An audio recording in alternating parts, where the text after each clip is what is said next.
Oscar Bevis for the Stomping Ground, powered by Wow Hydrate and available on the DAZN. The line's quite good, but you know what? Let's see if you look any better now. How are you, man? See, look at you worrying about how you glowing, look. Man. Looking fucking worried about how you look on camera. But we're going to take you from a smiling Cameron Vuong to a bit of a fuming one at the moment. What do you think of old Oleksandr Isak? He's a fucking rat, isn't he? He's a fucking rat. I could title this "He's a Rat" and put goes in on Gavin Gwyn. He's a rat. But listen, if you want loyalty, buy a fucking dog, mate. Innit? What can I say? I've just come here. I was going to say, it says the man who just changed gyms. Oh, fucking hell. Do you know what? Every time I come in here, I just think this gym's packed with talent, but you're all having such a laugh as well. I know you're hungry and you're a bit agitated at the moment, but you're definitely having a laugh down here. Mate, it's good. It's good to be around all the lads. All a good buzz. What a bunch. It's good. I wouldn't want to be anywhere else. And the thing is, there's not that there's fighters who don't have talent, but you look around, there's not a fighter in there that you go, he doesn't really have it. Fucking hell, I look around in here, I'm the worst fighter in the gym. You might have to go back up north. But nah, it's good to be around. You know, they say if you're the smartest person in the room, you're in the wrong room. So if you take that and run with it in here. Who is the smartest person in that room? Smartest person in here? I'm just going to say Ben. I'm just going to say Ben. At least you didn't say Caitlin. Nah, Ben is clever and he's on it. Is he? So I do feel Keeps like when his cards close to his chest as well. When I'm watching people spar or lightly spar and I'm listening to him, I feel like, cool, I thought I knew a little bit about boxing. Nah. But my God. Yeah, when I come here, he made us think I knew absolutely zilch about boxing, to be honest. But no, I'm happy I'm here, I'm learning, that's the main thing, taking it all in. I'm around great fighters, so what can I say? Great fighters like, speak of the devil, Lee Wood. Two-time world champion. Do you know Lee Wood told me it's like 0.00002% chance of becoming world champion, and he's done it twice. Remember, it's not this gym, it's not. He's done it twice. 0.0002, and you've managed to get your hands on a world title. Twice. Mate, no pressure. If you're in this gym, you're guaranteed a world title. Right, Sunderland on September the 6th. Going to be nice to fight back closer to home for you, of course, especially after moving further away. Close at home, not home. Closer to home, yeah. Not home. Can't ask you about But Alexander nice. Isak and then say you're at home. Yeah, it's good. It's good for all my friends, my family and things like that. People who normally can't make it if it's down south or wherever. Nice for them to be able to come and show their support and be in the home region.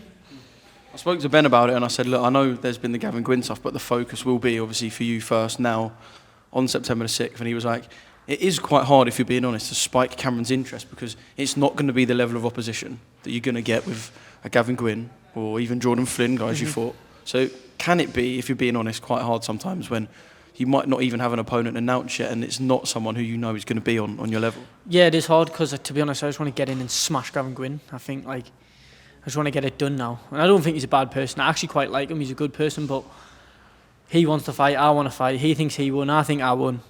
We just need to get it on now and put it to bed. Because I'm sick of hearing his name, to be honest. So I just want to get it done. See you later, Matty, mate. I just want to get it done, get that chapter over and done with, and then put my feet up for Christmas, mate. I want to have this fight September 6th. I want to fight Gavin Gwyn, beat him, put my feet up, pigs and blankets, Yorkshire pudding, spuds, gravy, done, and that's it. And have a bit of money in the bank. That seems like a pretty nice end to 2025. Get me mum and dad a new dog or something. Yeah. You said if you want loyalty, buy a dog. Don't have a son who moves all the way down south. I know, but you've got to make sacrifices in this game, don't you? You miss a lot of firsts, you miss family time, you miss things, but that's what it is. That's what the sport is. You have to do it. You've got to make sacrifices. So here I am, mate. When you sit there and think about that, does it hurt a bit inside? Because obviously you're sacrificing for the reason that you're going to become world champion, but there might be things that you missed. Does that, can you actually feel that hurt inside? But I think when I first moved to Manchester, I did.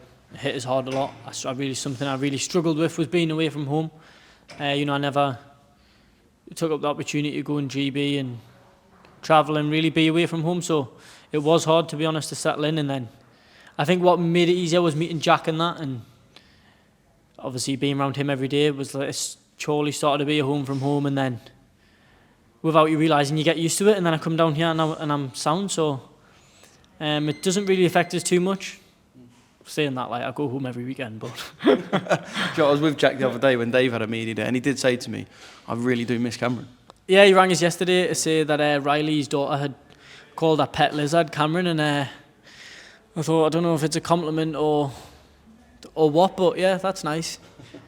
But now I think he's gonna come down and come to me fight in a couple of weeks, so it'll be good to see him, good to catch up. Be nice. Catch up, and hopefully we'll definitely get a win as well. Right, this Gavin Gwyn stuff. You've done the little face-off thing with Charlie. Mate, I fucking love things like that, because you can actually tell that you do respect each other, and I know he respects you. If he didn't respect you, British, European, Commonwealth champion, he wouldn't have fought you in your 7th fight. I know you respect what he's achieved in his career. That little back and forth, like, we do love that, and the things that come with it. You really don't rate his punching power at all. Nah, but he was saying he didn't rate mine, so the thing is, my point was, you don't win with tippy-tappy shots. A lot of them were on the gloves. The ones you were hitting us with had no effect. I could have took them all night. I keep saying it, and I will keep saying it and saying it and saying it, that fight was so hard because of the mistakes that I was making, the things I was doing wrong, not because of how good he is or what he's doing. Not that I'm taking anything away, but I'm just saying that fight was so hard because I made it that way in the mistakes that I was making. So I believe now that I'm here, I'm doing the right things, I'm on the right track. I truly believe the second fight will be a different fight. But listen, I touched on it before. I know he's not a bad guy. He's just fighting to feed his family, as are we all. He kept making the point of, like, I don't have to do this. I go to work, I make good money, blah, blah, blah. Listen, none of us have to do this, but we'll all do it because it's a way out, what we're good at. And I've done it myself. I worked on building sites for 3 years, dry lining, putting plasterboards on. Worked at Nissan for a period of time. My dad still works there. 28 years he's been there. Shout out to him. And he even worked on the ice cream van for a couple of weeks, and then I thought, fuck this shit, I'm not doing this. So I packed in. Just quickly going off track, put them 3 jobs in order. Worst, middle, top. So plasterer, working at Nissan, ice cream. Working at Nissan was the worst. Then the plasterboard, I had a laugh. I worked with my mate Waffy. He's sound. We had a right laugh. And then the ice cream. I think the ice cream van was the best because it was the easiest, most humiliating because my mates used to turn up and rip the piss out of us. But have you seen Cameron, by the way? He's fucking selling 99 flakes down the park. Mate, when I was selling them ice creams and that, it was hard to stay on my diet. The smell of it, I was pulling myself Mr. Whippies all day, man. But no, I used to graft in that, so I know how it is. I know that for me, I don't have anything else other than boxing. If I wasn't doing this, I would have to go back to work. But I think it's that for a lot of fighters. So it is what it is. Yeah, he was saying that he makes good money and he doesn't have to do it. Well, neither do I. I don't have to do it. No one has to do it. But this is what I love. This is my passion, so that's why I do it. And, you're fighting to give your family a better life. And that's it, really. I want to change my loved ones' lives. My brother, mum, dad, everyone. I want to look after the lot, so that's what I'm trying to do. And you will. Right, sharing a card with Pat. I heard you say when I walked into one of the interviews that you really looked up to Pat. He was one of your favourite fighters. I wouldn't tell him that, like. I would not say that. Let's just make sure that he's not actually in this room. Yeah, I wouldn't say it to him, but the size of his head. Being from the northeast, me being a young kid, I think when he went to how old would I have been in 2016? When he went to the 2016 Olympics, watching him there, obviously I watched him and Luke at 2020, and I've got a similar sort of style to Pat. So it's always been someone I've looked up to in a boxing sense. And then now being around him in here every day is surreal. I would call him a friend, yeah. So it's mad. Someone I did look up to, one of my favourite fighters growing up. And it's good. I learn off him a lot. Ben pairs with sessions together a lot, I think, for a reason. So I can learn off him, and he's a great lad as well on top of that. So it's good for both. A good opportunity for both. He's just walked in, so I'll stop talking about him. But hopefully we can both get on that Eubank Ben undercard as well. He was away with the fairies when he walked in anyway. Appreciate your time. Just one more thing before we go. Moses Itauma. He's fucking alien, isn't he? he's not a human, 20. Is he? I looked at my brother the other day. I went, you're in the same school as Moses. You need to fucking do something, mate. Mate, he's been like that since a kid, man. I know, the pictures of him that you see, like Moses 5 years ago, he's just a beast. Look at this. Right, I'll show you this. Stomping Ground exclusive. But me and Moses go way back, right, to the England camps and stuff like that. And I was telling him then. I know people have said this, but just to clarify, did everyone know? Yeah, everyone knew he was going to be. Everyone who was doing a bit in the amateurs and that, and was on England or whatever, would have knew who he was. But there was actually a situation where he was saying, like, I remember briefly when we were kids, like, arm fighting, I want to retire my mum. Like, I want to be in and out, make money and get out sort of thing. And I was saying to him, like, bearing in mind, I was 15, he was 13. I'm watching him twat fully grown ABA champion blokes, right?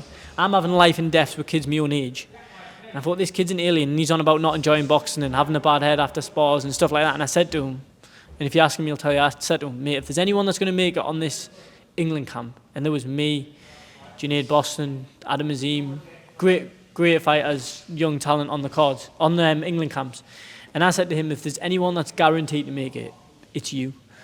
And now he's putting the world on notice. I truly believe he would beat any heavyweight in the world. And if there's anyone to beat Usyk, I think it's him. But that is me and him. Oh my God, can you show the camera that quickly? And I'm sort of focusing on.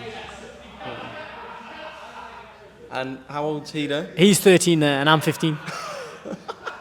But he's been like that since a kid. That's like he with someone's dad. I know. But nah, it's crazy. But he is an absolute monster. He was 13 and I was 15. Yeah. That is mental. Just a final one on him. If he is to fight Oleksandr Usyk next, you reckon he'll beat him? I think you would do it, yeah. I truly think if there's mad that that's not like an out there. No. It's not like you'd say that and people go, really? Everyone is kind of thinking, yeah. I think if there's anyone to do it, it's him. Should it be next? It's not up to me, but I think if he beats a couple of world level opponents, Hrgovic, Parker, then put him in. Put him in with someone that'll give him rounds. This is the thing though, they keep saying, oh, we're going to put him in with X, Y, Z, they're going to give him rounds. And then they don't. You might only get rounds at the elite level. That's what I'm saying. I think to be honest, I do think you'll only get rounds at the elite level. He's that good, but the gym's flying, isn't it? Some gym, Cam. Nice one, mate. Appreciate it, mate. Always a pleasure.